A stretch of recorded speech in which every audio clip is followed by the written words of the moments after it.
한국기독교총연합회가 제28회 정기총회를 개최했습니다. 한국교회 총연합회의 출범 이후 향후 일정에 관심이 모아졌던 한기총의 행보, 잠시 후 전합니다. 다음 세대 복음 전파를 위해 제작된 성경 애니메이션 슈퍼북이 3D로 재탄생했습니다. 오늘 문화선착에서는 애니메이터들과 신학자들이 함께 참여해 제작한 슈퍼북을 만나봅니다.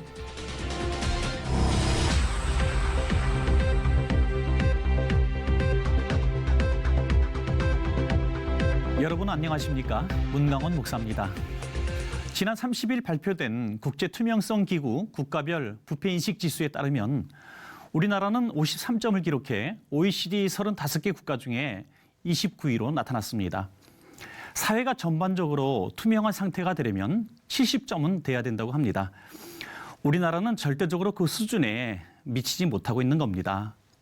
이런 현상을 개선하기 위한 가장 좋은 방법은 어떤 강력한 새로운 법이 필요한 게 아니라 있는 법만이라도 제대로 잘 지키는 것인데요. 이것이야말로 지금 우리 사회에 가장 절실히 요구되는 일일 겁니다. 첫 순서로 교계 뉴스부터 전해드립니다. 한국기독교총연합회가 제28회 정기총회를 열고 대표회장에 이영훈 목사를 추대했습니다. 김효정 기자가 전합니다.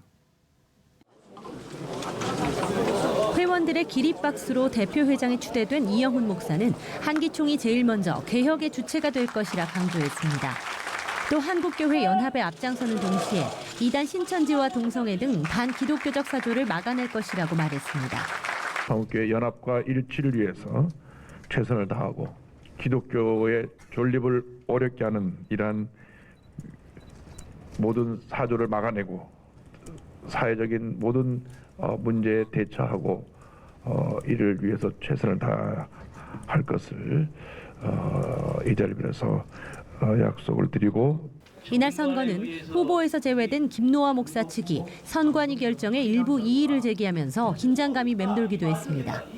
이에 선관위는 이 취임식을 통해 담임 목사직을 이양한 김노아 목사는 대표회장 후보 자격에 부합하지 않는다는 입장을 재확인했습니다. 이어 단독 후보자에 대해 박수 추대를 원하는 회원들이 과반 이상을 차지함에 따라 이 목사는 기립박수로 연임에 성공했습니다. 1989년 한국교회 정통신앙을 유지하기 위해 한경직 목사를 중심으로 탄생한 한국기독교총연합회.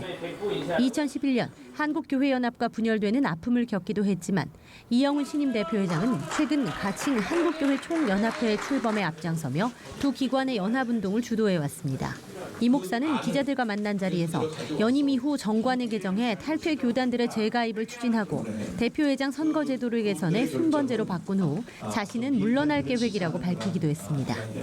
한기총 제28대 대표회장으로 이영훈 목사가 선출됨에 따라 한교총을 중심으로 한 한국교회 전체 연합운동의 지속성도 보장받게 됐습니다.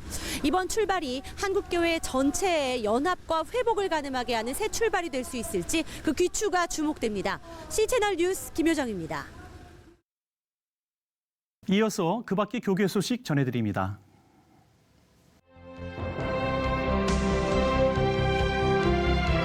나라와 민족을 위해 기도하는 제14차 미스바 구국기도회가 지난 28일 서울역 광장에서 열렸습니다. 거룩한 빛 광성교회 정성진 목사가 제49회 대한민국 국가조찬기도회 설교자로 확정됐습니다. 기도회는 다음 달 3월 2일 코엑스에서 개최됩니다. NKC 에바다 선교회가 지난 29일 종로구 열리는 교회에서 제17차 설 명절 탈북민 초청 위로회를 열고 주일 예배 후 친교회 시간을 갖고 명절 선물을 전달했습니다. 일산 광림교회가 다문화 가정과 자녀들을 위해 고향 이민자 통합센터에 장학금 2천만 원을 전달했습니다.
최근에 기계와 사람이 한 번역을 평가하는 자리가 있었는데요.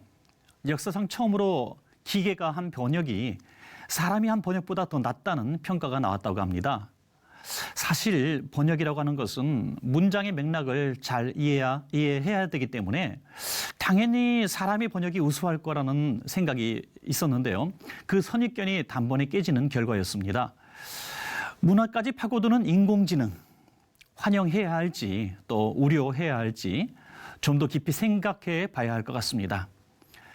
계속해서 한 주간의 기독교 문화계 소식 박여명 아나운서가 전해드립니다.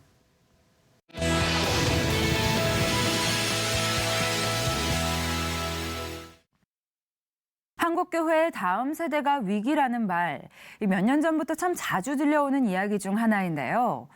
이를 위한 대안 마련이 시급하다는 이야기도 곳곳에서 나오고 있는 상황입니다. 무엇보다 우리 아이들에게 든든한 믿음의 뿌리를 심어주는 것, 참 중요한 일일 텐데요.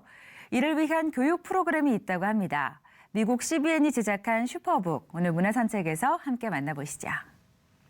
전체 신도 중 청소년 혹은 어린이 신자가 3% 미만인 기형적 대형 교회들이 꾸준히 증가하고 있는 것으로 나타났습니다. 1990년대 이후 기독교인 수가 감소하고 있는 상황에서 교회 학교를 찾는 어린이 또한 크게 줄어들고 있는 것이 현실입니다. 주일학교 학생 수 감소에 대한 경고는 이미 오래전부터 있어 왔는데요. 교회 학교의 패러다임 전환이 시급하다는 목소리가 높습니다. 교회 학교가 위기를 맞았다는 한국교회의 이야기는 다음 세대가 되기라는 것인데요. 작년에 발표된 2015년 인구주택 총조사 종교부문 결과에서 우리 기독교인들을 놀라게 한 부분이 있었습니다. 10년 전에 비해 기독교 인구가 123만 명, 즉 80%가 증가했다는 통계 발표였는데요. 결과를 놓고 다양한 분석이 이어지기도 했죠. 그런데 우리가 주목해야 할 것은 여기에 있습니다. 성인들은 지속적으로 예배를 드렸지만 어린이와 청소년은 교회를 떠났다는 조사 결과인데요. 한국교회가 신속하게 움직여야 한다는 목소리가 나오는 것도 이 때문입니다. 자칫하면 한 세대를 잃을 수도 있기 때문입니다. 다음 세대를 하나님의 말씀으로 양육하기 위한 프로그램 슈퍼북이 우리나라를 찾았습니다. 2017년 슈퍼북 코리아가 공식 출범하게 된 건데요. 슈퍼북은 미국의 기독교 방송 네트워크인 CBN이 다음 세대에 복음을 전파하기 위해 제작한 3D 성경 애니메이션 시리즈로 창세기부터 요한계시록까지 65개의 주요 성경 이야기를 중심으로 총 5개 시즌으로 이루어져 있다고 합니다. 70년대만 해도 우리나라는 참 주일학교가 많이 부흥하고 아이들이 참 많이 찾아오는 그런 시대였는데요. 요즘 시대를 보면 아이들이 뭐 입시라든가 또 여러 가지 어떤 세상적인 그런 많은 압박과 스트레스 속에서 교회를 선택할 것인가 혹은 다른 것을 선택할 것인가라는 그런 기로에 서게 되는 모습을 사실 많이 보게 됩니다. 그렇기 때문에 이 아이들을 더 어린 시절부터 말씀으로 다시 양육하고 또 세워갈 수 있도록 하나님의 영은 수면 위에 운행하십니다. 1981년 시작은 일본이었습니다. 당시 성경 문맹 지역이었던 일본에는 복음 전도 이전에 복음 자체를 알리는 작업이 우선돼야 했는데요. 이를 위해 미국의 작가와 프로듀서, 애니메이터들이 머리를 모았고 그렇게 완성된 만화 시리즈는 놀랍게도 매주 400만 명의 어린이 시청자를 TV 앞으로 모으며 일본 전역에서 엄청난 인기를 끌게 됩니다. 슈퍼북이 소개된 이후 성경이 일본 내에서 베스트셀러가 되는 기적도 일어났는데요. 이후 슈퍼북 시리즈는 3D 애니메이션으로 발전해 월트 디즈니의 라이온 킹, 미녀와 야수 등을 탄생시킨 제작진들의 기술력으로 12년에 걸쳐 완성도를 높여 현재 41개 언어로 번역, 75개 나라에 방영되고 있습니다. 시청자만 1억 1,800명이 넘는다고 하네요.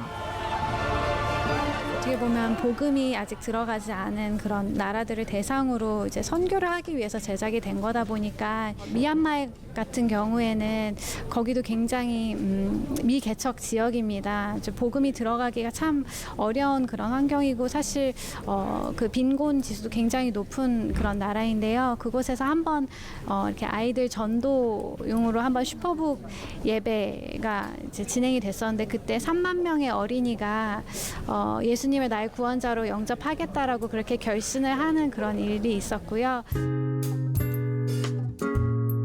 슈퍼북 주일학교 커리큘럼은 총 40주 분량으로 구성되어 있는데요. 1주차에는 슈퍼북 영상을 함께 보고 2주차에는 주제 말씀의 역사적, 지리학적, 고고학적 관점을 배우게 되며 3주차에는 주제 말씀과 예수님이 어떤 연관성을 가지고 있는지를 배우게 됩니다. 영상은 물론이고 활동, 게임, 기도, 적용 시간을 포함해 주중에 가정에서 아이들이 스스로 할 수 있는 과제까지 풍성하게 구성되어 있는데요. 아이들이 살아있는 하나님의 말씀에 더 깊이 집중하고 반응할 수 있도록 제작됐다고 합니다. 무엇보다 이를 위해 반드시 교사 교육을 이수해야 한다고 하는데요. 도시별 혹은 지역별로 개최되는 교사 교육에 참여할 수도 있고요. 여의치 않을 경우 슈퍼북 교사 교육 영상을 통해 교육을 이수할 수도 있다고 합니다. 부각되는 것이 애니메이션이고 영상이기 때문에 이 공과가 얼마나 훌륭하게 대비돼서 함께 균형을 이루고 있는지 교사들이 미처 발견하지 못하고 계세요. 물론 미디어 세대를 저희가 포커싱을 하지만 그럼에도 불구하고 하나님의 말씀을 아이들에게 잘 전달하는 데 포인트가 있다는 것을 교사들한테 잘 전달하고 싶은 마음이 있기 때문에 필수로 교사 교육을 받아야 된다. 무엇보다 특별한 점은 슈퍼북 주일학교 콘텐츠가 판매되지 않는다는 것인데요. 이자륵교회, 동남아시아 선교지 등 어려운 주일학교들이 하나님의 말씀으로 부흥할 수 있도록 돕기 위해 제작된 콘텐츠인 만큼 성도들의 후원과 교회의 협력을 통해 필요한 곳에 제공되고 있는 겁니다. 혼돈으로 가득한 시대, 아이들이 옳고 그름을 판단하는 기준은 어느새 TV나 인터넷, 친구들이 되어버렸는데요. 어느 주일, 어른들로 가득 찬 예배당 안에 아이들의 빈자리가 보이신다면, 아이들의 웃음소리와 찬양소리가 더 이상 들리지 않는다면 우리가 먼저 기도하며 관심을 가져야 하지 않을까요? 우리 아이들에게 흔들리지 않는 신앙의 뿌리를 온전히 물려줄 수 있도록 말이죠. 올 3월 공식 런칭을 앞두고 현재 무료로 시범 운영이 진행되고 있다고 하니까 참고하시고요. 슈퍼북에 대한 보다 자세한 문의는 홈페이지를 통해 가능합니다. 슈퍼북이었습니다.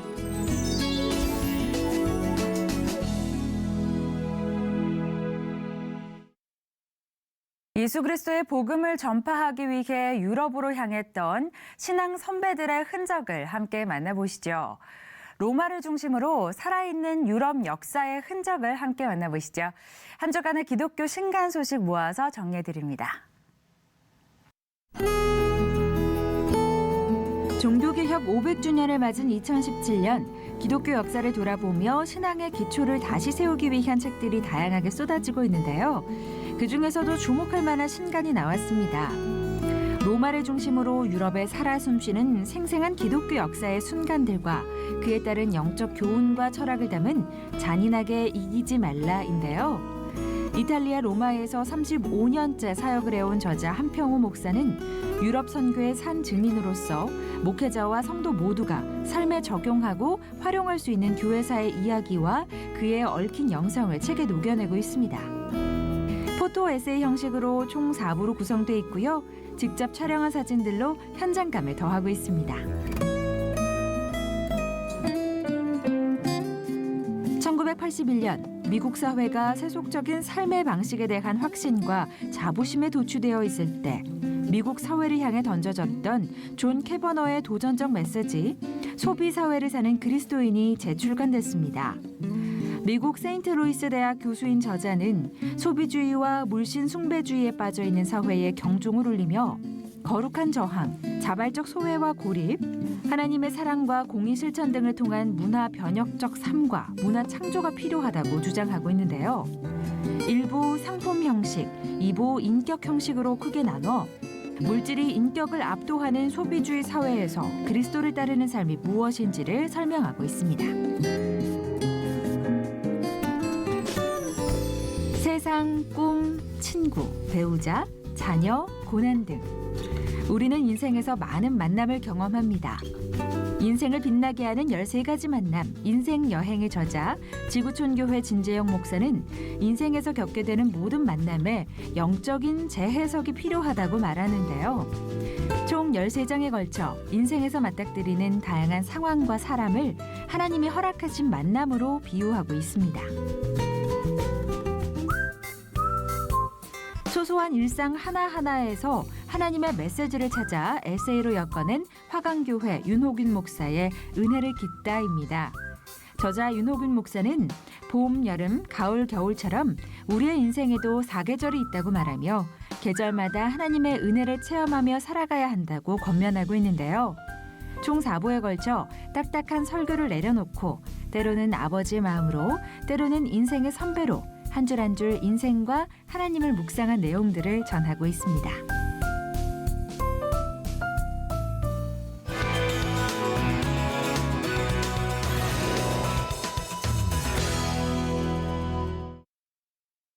이번 주는 체감 온도 영하 10도로 내려가는 추운 날씨가 자주 나타날 것이라고 합니다. 보온에 신경 쓰셔야 되겠고요. 또 연휴 동안 스트레스가 컸던 사람은 회복 기간도 길어질 수 있다고 합니다. 몸 컨디션 조절에도 잘 신경 쓰셔야 되겠습니다. 시채널 매거진 굿데이는 여러분이 직접 참여하실 수 있는 방송입니다. 아래 전화번호와 이메일로 언제든지 연락 주시기 바라겠고요. 인터넷을 통해서도 저희 방송을 다시 보실 수 있습니다. 오늘 순서는 여기까지입니다. 시청해 주신 여러분 고맙습니다.